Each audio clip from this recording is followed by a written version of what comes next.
السلام علیکم ورحمت الله وبرکاته. مونږ فصل نمبر 4 ویلو د دعاګانو د قبولیت وختونه. یو دعا مې پکې ویلې وه، نو تاسو کې چا ته هغه دعا یاد شوه؟ اللهم انی اسألک بانی لک الحمد، یو دا دعا وکنه، او بل وه اللهم انی اسألک بانی اشهد انک انت الله لا اله الا انت الاحد الصمد الذي لم یلد ولم یولد ولم یکن له کفوا احد. نیمه خو ګوره تاسو له اسم راځي د سورې اخلاص حصہ پکې ویل کیږي کنه، نو باقی خو ورسره بیا تاسو ورسره یادولم شي. او فائدہ د دې دعا څه ده؟ مثلا تاسو په یو مثال باندې تاسو پوهوم. تاسو په لکه میوزیک موسیقي چوالو کنه، دا پتا څنګه لګي؟ ایمان زیاتې که ایمان کمای؟ روز کې سو زله تاسو میوزیک اورئ. مثلا که تاسو اوس وای نه یاره مونږ خو یې ډېر نه اورو، ځکه چې هغه وي چې کوم تاسو لګوئ. خو که تاسو چې کوم زمونږ په موبایل کې دا مختلف میوزیکونه لګېدلي دي، ګانې لګېدلي دي، څوک ګنټي وکړي او هغه غږیږي، نو ارزالله چې تاسو هغه غږیږي مثلا 10 سکنډ هم شي، 20 سکنډ وغږیږي، نو ورځ کې تقریبا څو ګنټې غږیږي. نو ایوریج که تاسو وګورئ نو زمونږه موبایل په ورځ کې څونه ځله استعمالیږي؟ 10 نه 15 زره پورې خو به استعمالیږي. بیا دغسې وشمارئ هفته کې، بیا میاشت کې، نو چې جمع کې نو چې قیامت په ورځ عملنامه کولاو شي نو څونه شوي وي؟ نو مونږ ته خو لګي چې دا ډېر لږ دی، خو دا خو به ډېر زیات دي. نو څه خیال دی که د دې په ځای مونږه څه ښه اواز ولګو یا مونږه داسې دعا ولګو، نو د هغې د اورېدو به څه فایده وي؟ مونږ اوازونو باره کې اوله نه ویلي کنه ډېر په تفصیل کې چې دنیا کې څه فایده ده او آخرت کې څه فایده ده. او دنیا کې به څه کېږي؟ ایمان به زیاتېږي، الله ته به نزدېکت زیاتېږي. نو که اوس تاسو څه داسې شی وي ستاسو موبایل کې چې کوم غږیږي او په هغې تاسو ته الله را یادېږي، او هغه د قرآن آیت هم کیدی شي، یا د مرغۍ اواز کیدی شي، یا د اوبو شور کیدی شي، یا څه بل څه د قدرتي څه شی وي، مرغو چڼ بازو لګولي په ګنټه، نو فوراً به تاسو څوک را یادېږي؟ الله به را یادېږي که نه؟ نو ستاسو ډبل دوه چنده فایده شوه که نه؟ یو خو دا چې هغه اواز به قیامت په ورځ ستاسو خلاف حجت نه جوړېږي، ګناه به نه راځي. دویم دا چې هر ځله به تاسو ته الله را یادېږي، او هر ځله به ستاسو اعمالنامه کې لیکل کېږي چې تاسو ته الله را یاد شوی و، هغې سره به تاسو درجات اوچت شي. نو څومره فایده ده؟ نو دا دعاګانې که تاسو ته نه یادېږي، د دې په شان ته تاسو څه وګورئ او دا ته کې ولګوئ، یا څه بل څه الفاظ د الله د څنګه چې ما مثالونه درکړل، نو فایده څونه ده؟ اصل خبره دا ده چې موږ ته په حساب یقین نشته که نه؟ که موږ ته یقین وی چې څه موږ کوو، څه وایو، هغه لیکل کېږي او ټول جمع کېږي، نو زموږ رویې به ډېرې بدلې وي. عام طور سره زموږه رویه څه وي؟ دا هم ټیک دی، هغه هم ټیک دی، دې نه څه فرق پرېوځي، هغې نه څه فرق پرېوځي، که داسې وشو هم ټیک دی او که ونه هم شي نو ټیک دی. نو داسې خو نه دی که نه چې کوم رب یو ذره لګیا دی ستاسو تلي او هلته لیکلي کېږي، هلته شیزونه برابر خو نه دي که نه؟ قرآن کې څه ویل کېږي؟ قل لا یستوي الخبیث والطیب ولو اعجبک کثرة الخبیث. وی وایي چې خبیث یعنی ناپاک او طیب یعنی پاک برابر نه وي، ښه او بد برابر نه وي. که خبیث یعنی ناپاک کثرت پتا څومره مخه لګي، نو که تا باندې ډېر مخه لګي خو هغه برابر خو نه وي د طیب. نو وړو شیزونو خیال کوئ، صرف سستی یا اسې بې خیالۍ کې هغه مه اګنور کوئ، ولې چې واړه شیزونه ورو به لوی شي او تاسو به داسې هلته ورسئ، دومره به لاندې لاړ شئ چې هلته نه به پاڅېدل او راوتل ډېر ګران شي. پرون موږ ویلي وو که نه چې ګناه چې کوم وي د هغې اثرات وي، او شر چې کوم وي هغه هم دوه قسمه وي. کم قسمه شر و؟ یو دننی یو بهرنی.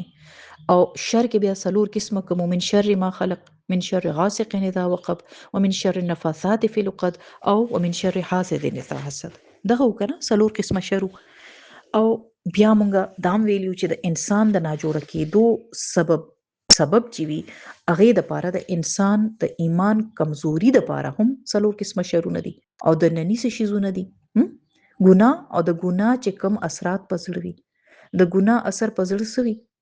د دې څه حدیث شته تاسو سره؟ بالکل، دا موږ حدیث کې ویلم دی چې کله انسان یو غلط کار کوي نو یو تور ټکی ولګي په زړه، نو که توبه وکړو او توبه څه وي؟ هغه کار پرېښودل، په هغې پیمانه کېدل چې ما غلط کړي دي، او آینده دپاره ځان سره لوس کول چې زه به بیا نه کوم او الله نه معافي غوښتل. نو څه وشي هغه ټکي روان شي، هغه پاک شي. او که دا نه کوو، دا توبه نه کوو، نو بیا څه کېږي؟ دا خورېږي. لا اولنې تاسو پاک کړی نو ورپسې یو بل تور ټکی، یو بل ټکی، یو بل ټکی او وینځل نشته، نو بس هغه ټول زړه تور شي. د دې یو ډیر اسان مثال زه تاسو ته درکم. ستاسو کورونو کې هم تاسو کتلی شئ. ستاسو کورونو کې چې کوم بهرنی ګیټ وي، اکثر خاص کر د هغې یا دننۍ طرف یا بهرنۍ طرف چې په کوم تاسو خیال نه وي، نو هغه ور چې دی هغه خو لا بیا هم خلک پاک کي. خدای دا لاس نه لاس کې هغې ته اکثر نظر نه ځي او تک تور وي اکثر. تاسو به ورسره خانې هم پاکې کړه، کمرې به هم پاکې کړې، بیډروم به هم پاک کړې، الحمدلله دونه خو موږ ته پته وي. خو دا ور چې وي نو دې ته د چا خیال نه وي که نه. هغه چې کولو شي نو په شا لاړ شي، نو دی لاس کې ته خو زموږ خیال نه وي، موږ په تلواره بس لاس دغه کړو. نو داسې زموږ زړه کې هم داسې مختلف ګوټونه وي چې هغې کې د پاسه په یا دروازه ده یا کپړه ده، نو موږ ته اړو ښکاري نه او په هغې ګوټ کې دونه تور څاڅکي شوي دي چې هغه ګوټ ټول تور شوی دی او زموږ د صفا کولو خیال هم نه وي. او دا به تاسو لیدلی وي، دا په کور کې یو بل ځای کې وي، چېرته چې بنده بجلی بلوي، دا لایټونو دا بټنې نه وي، نو دې بټنو سره چار چاپېره دا دیوال اکثر تور شوي وي. دا په یو ځل کې خو نه کېږي که نه. هر یو کس پې لاس ږدي، که خیرن دی که پاک دی، هغه پې ږدي ږدي ږدي ږدي اخر هغه ځای تک تور شي. نو دغه شانتې د میوزیک د ګنټۍ خبره ما وکړه، نو همدا وي چې روزانه مونږه اورو اورو اورو هغه میوزیک اورو او هغه مونږه په اورېدو هغه مونږ له زړه تور کي. هر طرف نه مونږ اومک اوازونه اورو، نو زموږ اړو احساس نه وي چې تور ټاکې هم لګیا دی. دا خو اوس نشي کېدی که نه چې میوزیک په ایمان زیاتوي، نو لازمن هغه کمی لګیا دی که نه. لکه یو نلکه وي، ستاسو د بیسن کې نلکه وي، ټانکي نلکه نه وي، هغې نه بعضې وخت څاڅکې غورځېږي او بعضې وخت ستاسو خیال نه وي، چېرته لیک وي فلش، تاسو به کتلي فلش هغه شیم چې به راشوي نه وي چلولو دپاره چې کوم هغه ناب وي، نو څه کېږي هغې کې به ورو ورو ورو ورو اوبه غورځېږي او په غورځېدو به سهار پورې ټانکي خالي وي که نه. نو دا هم کیدی شي چې تاسو ماشاءالله سهار تهجد کړي وي، تلاوت کړي وي، اذکار هم کړي وي، ښه په ژړا ژړا هم دعا غوښتې وي او بیا هغې نه پس تاسو د کوره راوځئ. څنګه چې مخکې لاړ شئ هلته څه میوزیک غږېږي، تاسو نه زه خو نه اورم، ما خو نه دی لګولی که نه، خو اثر خو دی که نه، ستاسو لږ شانتې خاوره خو راغله که نه په زړه. بیا په ګاډي کې کښېنئ، هلته یو بل څه کیسه روانه ده، بیا د چا موبایل دی لګیا دی، د هغې ګانې اواز در روان دي، چنګ چنګ کېږي، رو رو دې خوا نه اخوا نه ګانې اورئ، کله خپل کله څه چې ماښامه پورې تاسو هغه نلکې نه ټپ ټپ ټپ یو یو څاڅکې بهیږي او څه وشي د ایمان ټانکي تشه شي، سهار اړو تاسو تهجد له نشئ پاڅېدی. نو دا ټانکي په خپله خو نه ډکېږي، د ایمان ټانکي خو په خپله ډکول وي. زموږ چې دا ژوندونه په غفلت کې تېرېږي، دې سره د خیرو تهونه جوړېږي لګیا دي یو بل د پاسه نور. نو بیا چې څومره زیات تهونه جوړ شي همدومره به تاسو ته صفایۍ ضرورت وي او چې ډېر څښان شي نو بیا موږ وایو یاره دا خو ډېر زیات څښان دی، ځه چرې به یې وکړو، اورېږه دا کور به پینټ شي، دا به صفا شي، اورېږه پینټ به وکړو، دا هر څه به ټیک شي. ځکه چې هغه لږ هغه بیا ډېر شوي دي، زموږ همت نه کېږي که نه. نو دا مونږه بعضې وخت داسې هم وي چې مونږ د غټ ګناهونو نه خو بچ شو، مونږ ځان سره ډېر عهد وکړي زه به غیبت نه کومه، نه به اورمه، زه به پکې توجه هم نه کومه، زه به دروغ هم نه ویم، د چا زړه به هم نه خفه کوم، ډېر ځان سره مونږه عهد وکړو او الحمدلله بعضې وخت مونږ پای ټارګټس کې ډېر کامیاب هم شو. خو وړې وړې شیزونه چې کوم مونږه شیطان راته وایي او مونږ ورو ورو وایه چې اوده کوي چې خیر دی هېڅ خبره نه ده، فرق نه پرېوځي، هېڅ نه کېږي. نو غیر محسوس طریقې سره واړه واړه ګناهونه مونږ نه کېږي او چې کله ډپریشن او د زړه د پاسه یو بوج زیات شي، بیا مونږ نه پوهېږو چې استاد څه ناجوړتیا ده، اوس علاج څه وکړو. مونږ وایو ډپریشن دی ډاکټر له به ځو، په دې کمزورۍ کې شیطان نور غالب راشي، هغه په انتظار کې وي چې ښکار به څنګه کوم، دی به څنګه کنټرول کوم. نو ضرورت چاته دی؟ مونږ ته پخپله چې مونږ ته بچ کېدل دي او عمده د تقوا ژوند وي. د تقوا ژوند ابی ابن کعب ورکړی و که نه، د ځنګل نه چې ځنګل نه چې تېرېږې نو داسې به تېرېږې چې د غنو نه به ځان ساتې. نو تاسو دې غنو ته کتلي دي دا جاړې چې وي، چېرته څانګه اوږده وي چېرته لنډه وي، تاسو بعضې وخت غټ څانګې نه ځان بچ کړئ، خو واړه واړه څانګو کې چې کومه وړې ازغي هغه به درته ولګي او هغه دومره تکلیف کوي، بیا د ستنې باندې یې تاسو روباسئ. بعضې وخت واړه واړه دا کلو کې تاسو ګورئ په ځمکه داسې جاړې وي چې واړه واړه ګونګټانو په شانتې ازغي پکې نښتي وي، هغه بعضې وخت مات وي، کله خپو پورې ونخلي، کله چپړو پورې ونخلي، جرابو پورې ونخلي. نو تاسو د غټ غټ څانګو نه خو ځان بچ کړه، او دا چې په ځمکه واړه واړه ګونګټان پراته وو هغه در پورې ونختل که نه. نو که غټو ازغو او د مصیبتونو ګناهونو نه ځان بچ هم کې، نو دا واړه شیزونه خو هم ډېر تکلیف دی دي نه هم ځان لرې کول دي. دا هم چې ټول بنده پورې ونخلي نو څونه تکلیف وکړي. نو الله تعالی دې موږ له حقیقي تقوا راکړي. او راځئ دا دعا به یو ځل بیا ووایو.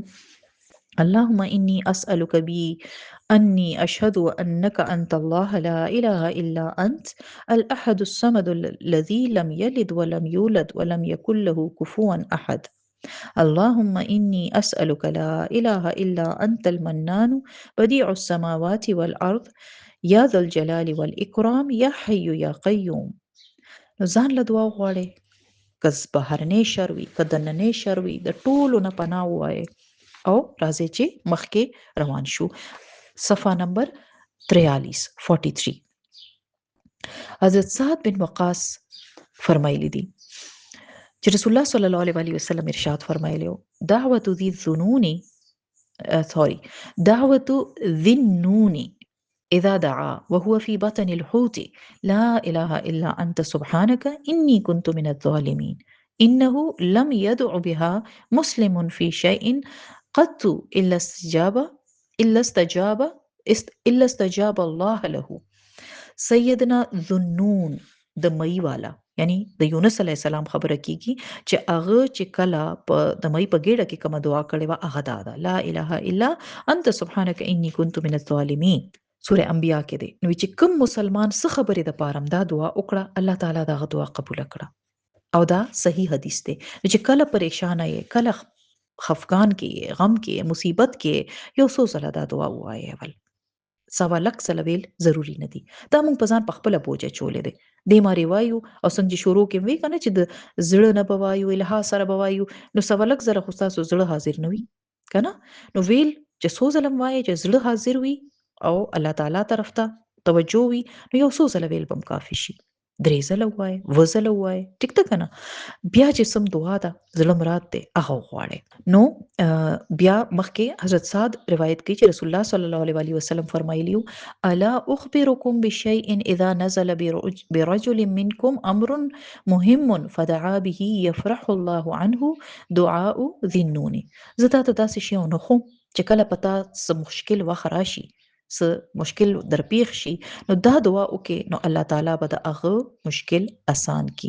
او هغه د سیدنا ذنون دعا ده یعنی دغه چې کوم لا اله الا انت سبحانك ده دغه دعا ده. دیتا آیت کریمه هم وي. نو چې سم تکلیف راشي نو دا دعا سم ګران وخت کې تاسو ونخلې نو دا دعا.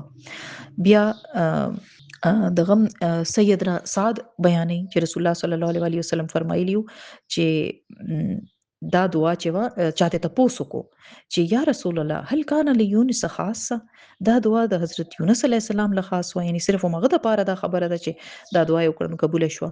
نو رسول الله صلی الله علیه وسلم وی چې الا تسمع قوله تعالى فاستجبنا ونجيناه من الغم وكذلك ننجي المؤمنين فأيما مسلم دعا به في مرضه 40 مرة فمات في مرضه ذلك عوتي أجر شهيد أو إن برية مغفورة. دا حدیث مکمل چې ګورو نو صحیح نه دی، خو د دې نیمه حصہ ټیک ده او نیمه حصہ کم ده فاستجبنا ځکه چې دا د قرآن نه دی کنه چې مونږه داغه دعا قبول کړه او نجیناه او مونږه هغه خلاصي ورک من الغم د غمنا وکذالک ننجي المؤمنین او دک شانته مونږه مؤمنان الله مدد کوو اغي مونږه خلاصو یعنی د مصیبت ته. نو یعنی چې کومه حصہ د نور دعاګانو سره کافی ده هغه خو پکې پوره کیږي هغه خو ټیک ده یعنی سبحان الله سبحانه وتعالى دغه دعا واره ده د کسي د باقي خلکو هم اوري دې ځای پوری ټیک ده. او چې دا مخ کې وی کنه چې سلويخ زله سوق وې په مرز کې نه جوړ وی وې نو هغه به شهید مري دا ټیک نه ده، دا پکې خلکو ځان نه جوړ کړي دي. ٹھیک شو. نو دانی مہیسا ټیکوا صحیحین کې حضرت ابن عباس روایت کړي چې ان رسول الله صلى الله عليه وسلم كان يقول عند الكرب لا اله الا الله العظيم الحليم لا اله الا الله رب العرش العظيم لا اله الا الله رب السماوات والارض ورب العرش الكريم. نو رسول الله صلی الله علیه و آله وسلم با په سخت بېچینۍ کې په تکلیف کې دا دعا کوله. ٹھیک شو. بیا دینه علاوه کومه دعا ده او د دې مطلب څه دی چې الله تعالی نه سیوا څوک د عبادت لایق نشته.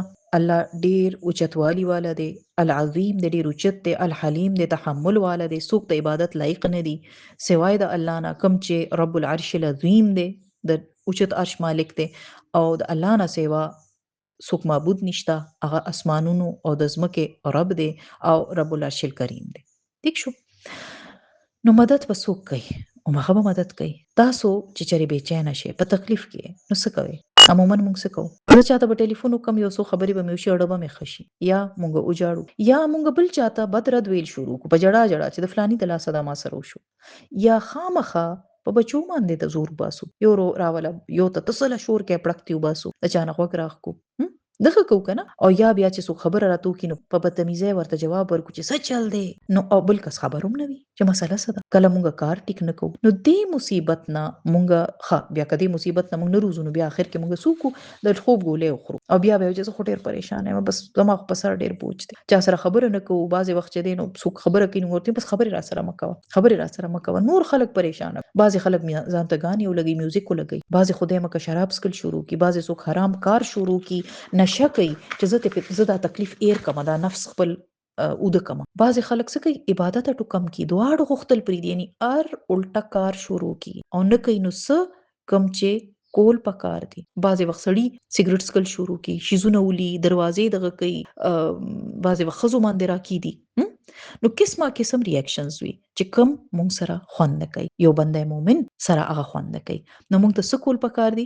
مونږ ته دا دعاګانې کومه یوه خاص کر اوس چې مونږ وویله لا اله الا الله العظیم الحلیم، لا اله الا الله رب العرش العظیم، لا اله الا الله رب السماوات والارض رب العرش الکریم. ٹھیک شو. نو دا به ایروي نه، دا به یاد ساتئ، ولې چې مونږ ته دا خو خیال وي چې دروغ ویل غلا کول ګناه ده، خو دا مونږ نه ایر شي چې ناامیدي، مایوسي هغه هم ګناه ده. دا بېچیني چې وي نو زړه تنګ وي که نه، نو دې دعا کې وګورئ د الله کوم صفتونه بیانېږي، د الله عظمت او د الله حلم. حلم څه ته وایي؟ برداشت، بردباري. نو دا صفات چې تاسو د الله بیانوي، دعا کوئ، په تاسو کې به برداشت را نه شي. بیا پکې د عرش او د عظمت او د اسمانونو او د ځمکې عظمت، یعنی د اسمان او د ځمکې رب خبره کوي، عرش کریم، بیا د عرش خبره. او تاسو ته پته نه ده چې د مخلوقات کې ټولو کې غټ شی، ټولو کې عظیم شی عرش دی. نو چې د عرش ذکر کوي، نو بیا دې دعا کې چې کوم زړه کې تنګي وي که نه، چې دا دعا کوي نو هغه تنګي لرې کېدل شروع شي، زړه کولاو شي. ځکه چې انسان څه وایي که نه، هغه په هغه اثر هم کوي، د الفاظ اثر لري که نه. نو رسول الله صلی الله علیه وسلم چې بڑه تنګ شو، نو هغه به دا دعا کوله. نو تاسو دا مه ایروئ او یاد به څنګه ساتئ؟ چېرته یې ولیکئ او ځان ته یې ولګوئ. ٹھیک شو. اوس مخکې ځو. حضرت علي نه روایت دی چې حضرت سیدنا طالب بن ابي طالب رضی الله عنه بیانوي، علمني رسول الله صلى الله عليه وسلم اذا نزل كرب ان اقول لا اله الا الله الحليم الكريم سبحان الله وتبارك الله رب العرش العظيم والحمد لله رب العالمين. چې رسول الله صلی الله علیه وسلم ماته په مصیبت وخت کې دا دعا ویلو تعلیم را کړو. کوم یو؟ دا چې کوم حدیث مې ته بیان کو. نو دا تاسو ان شاء الله بوایې، نو ان شاء الله بېچیني به هم لرې شي. او که چېرته بل کس ګورئ چې زړه یې تنګ دی، سخت خفه دی، غصه دی، خفه دی، هغه ته مو ووایئ. او که هغه ویلی نه شي، نو ورو ورو هغه سره ناستې باندې ووایئ. بعضې وخت هسپتال ته تاسو لاړ شئ، هلته مریض وي، ډېر ناجوړه وي، یا په کرب کې تکلیف کې وي، بېچینۍ کې وي، تاسو ورته دا ووایه، نو هغه به څه وایي؟ یا به وایي چې نه ویم، او یا به هغه ویلی هم نه شي. نو تاسو بیا ودرېږئ چې وایي اوس څه وکړم؟ داسې وخت کې څه کتاب، څه داسې کارډ، څه شی داسې ږدئ چې تاسو سره پرس کې وي، هملته روباسئ، ورو ورو هغه مریض سره په ناسته باندې ورو ورو ویل شروع کړئ. انشاءالله هغه له به ارام ورشي، کیدای شي ویده شي. بعضې وخت ماشومان وي که نه، مور تنګوي، بې وجه بس اونخلي او ژاړي، او ماشوم وي چې یاره په ده څه چل دی، دا ولې داسې ناداره ژاړي. بعضې وخت خو وږي وي، ټیک ده، خو خوراک هم وله ورکه، خوب هم وله ورکه، مطلب اوده هم شو، اوس وله خوب هم نه ورځي، نو بیا تاسو دا دعا شروع کړئ. اسانه طریقه خو زبانی ویل دي، خو که یاد نه وي نو کارډ نه وایې انشاءالله اسانه به شي. ٹھیک شو. لږ شانتې تکلیف به وي شروع کې، خو بیا به درته ان مع العسر یسرا یاد به شي، نو بس بیا به چې زړه نه کله غواړئ، زړه به ستاسو جیب شي، دعا به ترې وباسئ. نو د دې په باره کې یو ډېر مزیدار یو کیسه چا کړې وه چې یو ډاکټر یو ځل کیسه کوله چې ما په خپل پریکټس کې په سپین کې وو، نو 36 بندیان مې داسې ولیدل چې کوم زما مخکې مړه شو. یعنې 36 کسان زما د سترګو وړاندې فوت شو. او وی ما هغې ته وی لګاتار د مرګ وخت ځنکدن وخت و، نو وی ما به کلمه د هغې مخکې ورو ورو وی او هغې ته به مې وی چې ووایې. خو 36 کسانو کې 36 کسانو کې صرف یو ته توفیق نصیب شو چې هغه کلمه ووایي. سوچ وکړئ.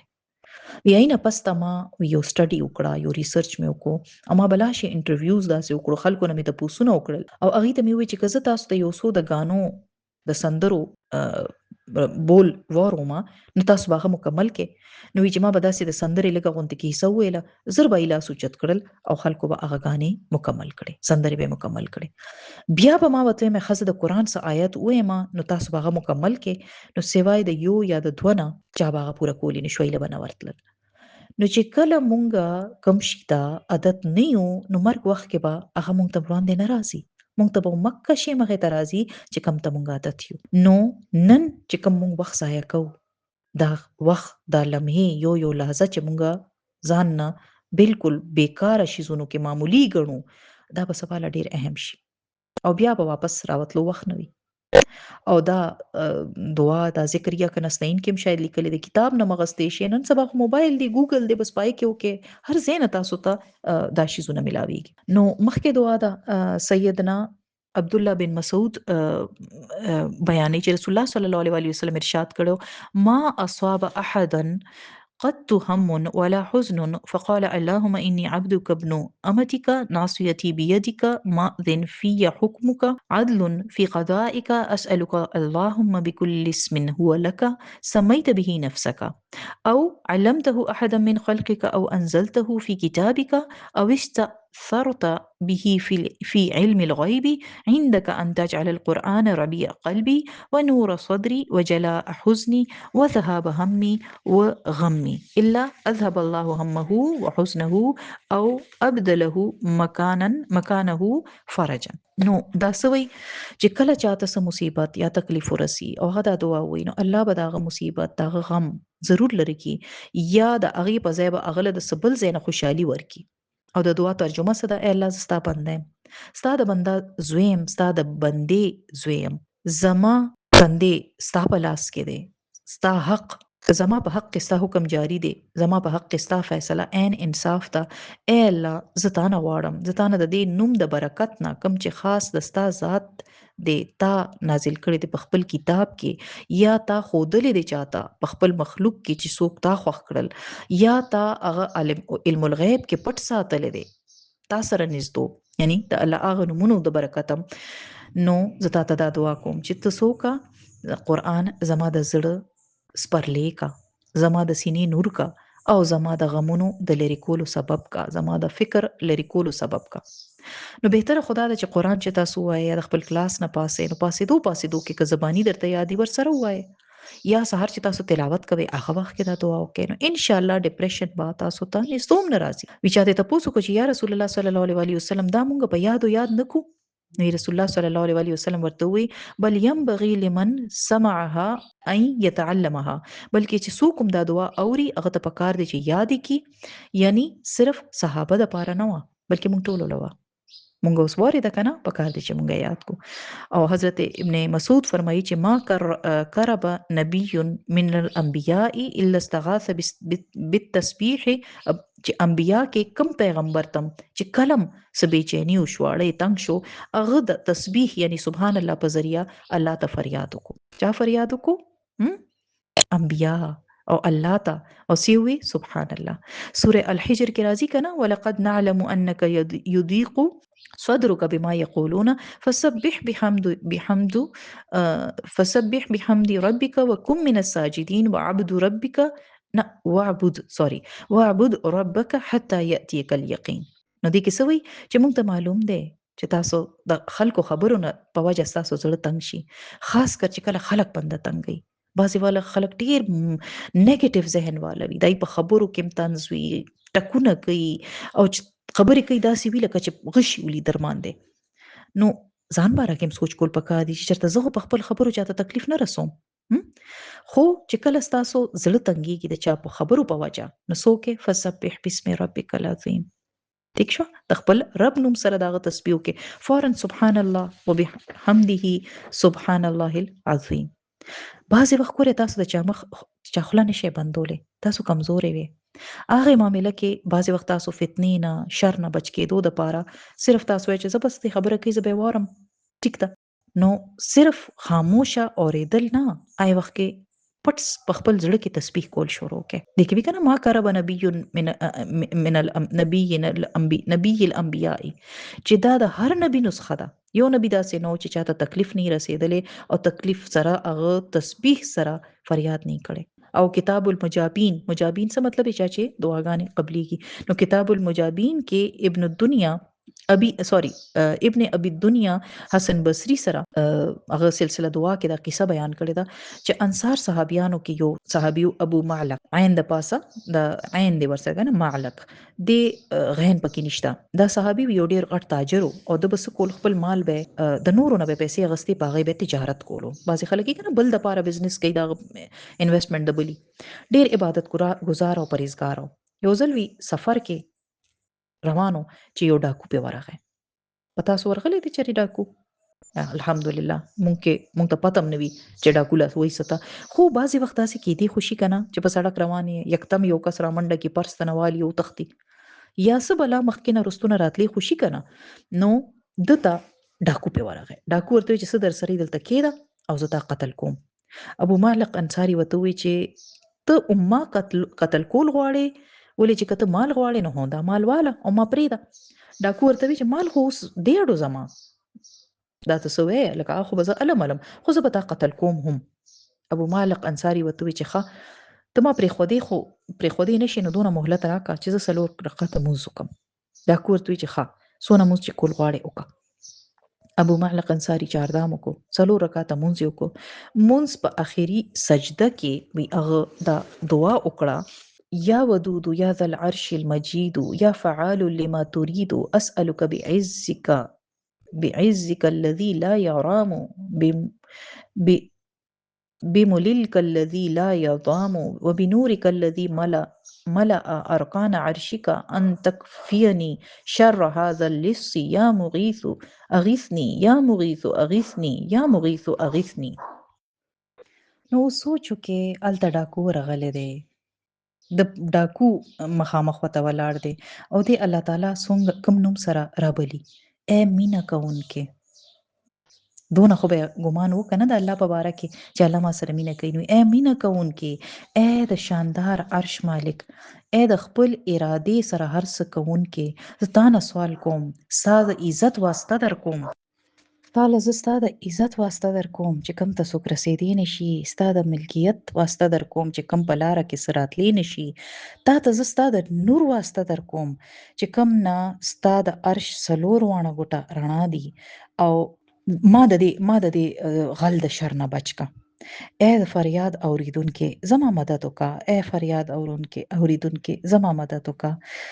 یا مغیث اغیثنی، اے فریاد در رسیدو والا، اے فریاد اوریدونکې زما مدد وکا. 3 ځله دا دعا وکړه او مکه وخت کې اس په باندې سور یو کس راښکاره شو، په لاس کې نیزه وه غشیو او د اسپې په سر باندې داسې یخیو چې ډاکو هغې اسپې باندې سور کس ته کتل نو اسپې والا کس چې سور هغه فورا رامخکې شو او هغه غشې داسې پکې ورومنډو چې چا بل طرف نه ترې ووته، یعنې ډاکو یې مړ کړ. هغې نه پس ته هغه اسپې باندې سور کس ابو مالک انصاري ته ووایي چې پاسه سر اوچت کا. دی پاسېده، ورته یې ویې زما مور پلار په تا قربان، ته څوک یې؟ نن ستا په ذریعه الله زما مدد وکړو. اسپې باندې سور کس ورته ووایي زه د 4م اسمان فرشته یم، کوم وخت کې چې تا الله ته دعا وکړه نو ستا دعا اسمان دروازې وخوځولې، دروازې وجړه کېدې. بیا چې تا 2م ځل دعا وکړه نو اسمان والو کې ټولو کې یو غوبل شو. چې 3م ځل دې دعا وکړه نو ما ته حکم وشو چې دا تکلیف کې دی دا سړی د دعا ده. نو ما الله تعالی ته درخواست وکړ چې ما ته دا ډیوټي راکې، ما په دې کار باندې مامور کې مقرر کې چې زه د مدد وکم. نو زه ستا مدد ته ورسېدم. نو سوچ وکې چې فرشته ولا ورسېده. او دعا داسې عرش دروازې وخوځولې. حضرت حسن بصري وایي چې کم کس چهاردام وکي او څلور رکعاته مونځ وکي او دا دعا وکي وایي نو د هغه دعا به ضرور قبلیږي. که هغه تکلیف کې وي لکه هغه ته باندې ظلم شوی وي او که نه وي شوی، که مصیبت کې وي او که نه وي، نو د دعا خلاصه څه شوه چې الله تعالی په ښه ښه نومونو سره راوبلې او دعا وکړې. الله سبحانه وتعالی په خپله موږ ته دا حکم راکړی دی. چېرته؟ په قرآن کې ولله الاسماء الحسنى فادعوه بها. الله تعالی دپاره دي ښایسته ښایسته نومونه، نو دې نومونو په ذریعه هغه راوبلې. نو اوس دا دعاګانې د چاته نقل کړي نه نه په کاغذ لیکلي چې دوی دا د ده زړه ټکي وو. الله تعالی سره یو تعلق وو، مینه وه الله تعالی سره، او د الله تعالی په باره کې دا حسن ظن و چې الله تعالی ما سره مینه لري، نو پوره تکلیف سره د زړه نه به یې ورته ویلي چې مرګ په سر وي، په سر ولاړ وي، انسان به څنګه الله ته دعا کوي که نه؟ او بیا دا هم تاسو ته پته ده چې دعاګانې بره اوچتېږي، دروازې بیرته کېږي یې دپاره که نه؟ قرآن کې راځي کنه الیه یصعد الکلم الطیب والعمل الصالح یرفعه. څه مطلب دی چې هغه طرف ته خیږي څه الکلم الطیب پاکیزه ټکی او نیک عمل، یرفعه هغه نور اوچتوي. یعنی نفل کول، څلور رکعاته نفل کول سو دا نیک عملو، صدقه کول کنه، صدقه کول سي نیک عمل کولی کنه، قرآن ویل یا نیک عمل چې کوم تاسو کوي. اوس چې تاسو دعا وکې نو هغه دعا د هغې نیک عمل په ذریعه به رخیږي. مطلب نیک عمل یو قسمه کیریئر شي، تاسو دا ویلی شي چې نه یو قسمه ټوکری جوړ شي او یا جهاز جوړ شي او دعا پای د پاسه کینی او بیا بره سیلو کې بره لاړ شي، دا جهاز د نیک عمل جهاز بره ورسي. نو بعضې دعاګانې ومسمان ته ورسي او دا هم تاسو ته معلومه ده کنه چې دعاګانې چې کله مونږ کوو نو هغه به رخیږي، لکه نو فرشتې هم اوري چې څوک څه غواړي. او دا مونږ ته چېرته پته لګي؟ مونږ کوم ځای نه دلیل اخیستی دی چې تاسو ته به حدیث یاد وي چې بعضې وخت یو داسې کس چې کوم به چیرې دعا نه غوښته او مصیبت وخت کې دعا وغواړي نو فرشتې وایي چې دا خو څه ډېره ناشنا غوندې کې دعا ده، ډېر ناشنا شانتې اواز دی، مونږ چیرې دا نه دی اورېدلی. یعنی چې کوم کسان باقاعده ریګولرلی دعاګانې غواړي دی دعاګانې اوري او فرشتې د هغې اواز هم پیژني او ورته آمین هم وایي، خاص کر هغې دپاره چې کوم نورو دپاره دعا کوي او خپل په خپله ځان طرف نه او نورو دپاره هم که نه؟ نو ضرورت څه دي؟ خبره څه ده د کولو کار څه دی؟ دعاګانې غوښتل دي خو زړه سره. او د زړه نه به څنګه روځي؟ چې کوم زړه کې د الله مینه وي، د الله په ذات یقین وي، اعتماد وي، د هغه د قدرت، د هغه د صفتونو چې هغه کولی شي او څه چې زه غواړم هغه ماته راکولی شي، نو انشاءالله پوره تاثیر سره به تاسو بیا دعا غواړئ او هغه به بره ځي. په قرآن کې راځي که نه والله جلود السماوات والارض چې سوري جنود السماوات والارض چې اسمان او ځمکه کې د الله جنود دي، لښکرې دي کنه، وما يعلم جنود لربک الا هو. او ستا د رب لښکر باره کې علم صرف د الله ته شته، بل چاته نشته. نو هغه د چا په ذریعه زموږ مدد کولی شي، لښکرونه هغه سره دي، فرشتې هغه سره دي، بې د هغې هم کولی شي، خو کمې مونږ کې وي د څه شي کمې؟ د یقین. مونږه یقین نه وي چې مونږ وغواړو دا به قبول شي او که نه، دغه شی مونږ ته د سمولو ضرورت دی. آخر دعوانا ان الحمد لله رب العالمین. سبحانك اللهم وبحمدك اشهد ان لا اله الا انت استغفرك واتوب اليك. السلام علیکم ورحمة الله وبرکاته.